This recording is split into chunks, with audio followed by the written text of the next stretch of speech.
ఏమండి ఏం చేస్తున్నారు? నువ్వే చేయగల నేను చేసుకోగలను. ఏంటి దోశలు?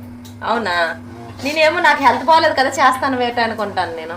మా మెసేజ్ ఎప్పుడు హెల్త్ బాగాలేకున్నప్పుడు మనం కూడా నేర్చుకోవాలిగా, ట్రై చేస్తాను. అందుకే అంటారు ఆడవాళ్ళతో అస్సలు పోటీయే పడకూడదు వంటల్లో అనేసి. ఇక్కడ చూడండి మా వారు వేస్తుంది దోశ, తను వేస్తుంది దోశ డిఫరెంట్ అనమాట. ఎట్లనో వేసింది, మొత్తం ముక్కలు ముక్కలు పడిపోయింది. తర్వాత మళ్ళీ నేనైతే వేసి ఇచ్చాను అనమాట.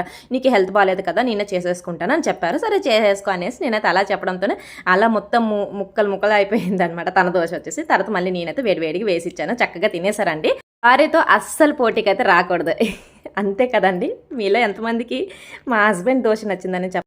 అలానే మనం మార్నింగ్ లేవగానే బ్రష్ అయితే చేస్తాను కదండి. కంటికి కనబడిన చిన్న చిన్న పురుగులు మన బ్రషెస్ మీద వచ్చేసి ఇంకా మనకి ఇన్ఫెక్షన్ అట్లా అవుతుంటే పిల్లలు కూడా చాలా కేర్గా చూడాలి కదండి. అందుకోసమే చిన్న నేను స్టాండ్ తీసుకుని జస్ట్ 134 రూపీస్కి ఫ్లిప్కార్ట్లో ఉందండి. చాలా బెస్ట్ యూస్ అవుతుంది. దీనికి స్క్రూలు కూడా వచ్చాయన్నమాట. ఇక్కడ ట్యాగ్ చేశానండి, చెక్ చేయండి.